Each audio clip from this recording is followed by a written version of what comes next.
Bienvenue sur Afrique Chronique. Aujourd'hui, on aborde une question difficile mais essentielle. Pourquoi l'Afrique est-elle encore considérée comme un continent pauvre malgré ses immenses ressources? On va explorer ensemble les causes historiques, économiques, politiques et même environnementales qui expliquent cette situation. Allez, c'est parti! Les causes historiques. Pour comprendre la situation économique de l'Afrique aujourd'hui, il faut d'abord se pencher sur son passé. Le continent a été durement impacté par plusieurs siècles de colonisation qui ont non seulement pillé ses ressources, mais ont aussi instauré des systèmes économiques dépendants de l'Europe.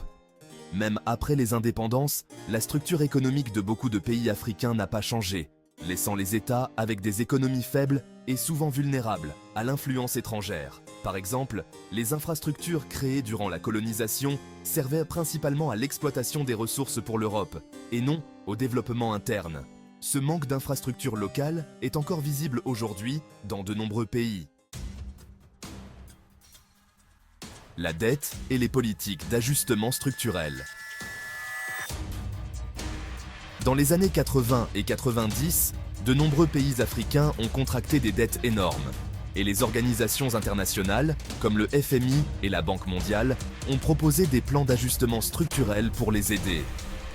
Mais ces programmes ont souvent imposé des coupes budgétaires drastiques dans des secteurs cruciaux comme la santé, l'éducation et les infrastructures. Au lieu de renforcer leurs capacités, ces mesures ont parfois contribué à l'affaiblissement des économies locales et à la dépendance des pays africains envers l'aide internationale. Les gouvernements et la corruption. Un autre facteur important, c'est la mauvaise gouvernance et la corruption qui gangrènent certains pays africains. Bien que beaucoup de leaders africains aient de bonnes intentions, d'autres profitent de leur position pour détourner les ressources publiques, ce qui freine le développement. La corruption empêche les fonds publics d'aller là où ils sont le plus nécessaires, et les investisseurs étrangers peuvent aussi se méfier de venir dans ces pays. En 2019, Transparency International a signalé que plusieurs pays d'Afrique subsaharienne se classaient parmi les plus corrompus au monde, freinant ainsi leurs investissements et leur développement. Aujourd'hui, les économies africaines sont souvent basées sur l'exportation de matières premières comme le pétrole, les minéraux et l'agriculture. Mais cette dépendance aux ressources naturelles rend ces économies vulnérables aux fluctuations des prix mondiaux. Si le prix du pétrole baisse, les pays producteurs voient leurs revenus chuter brutalement.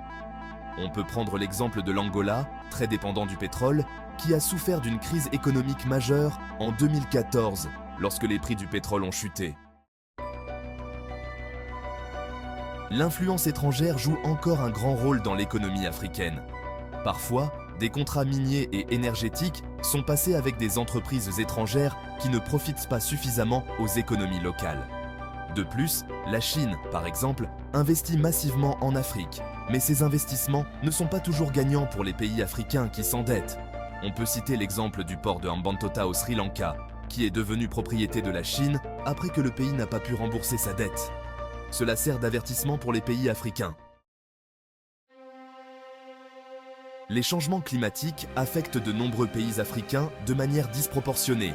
Les sécheresses, les inondations et autres catastrophes naturelles viennent aggraver la pauvreté, en particulier dans les zones rurales où les moyens de subsistance dépendent fortement de l'agriculture.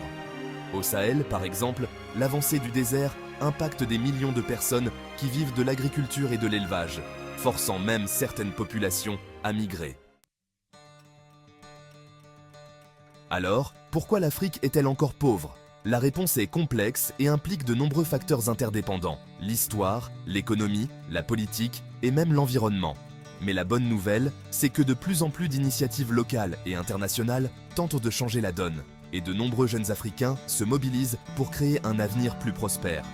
Ensemble, et avec une meilleure gouvernance et une utilisation plus équitable des ressources, l'Afrique a toutes les chances de sortir de ce cercle de pauvreté.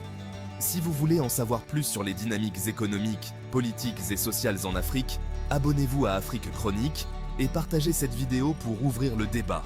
Merci d'avoir regardé et à très bientôt.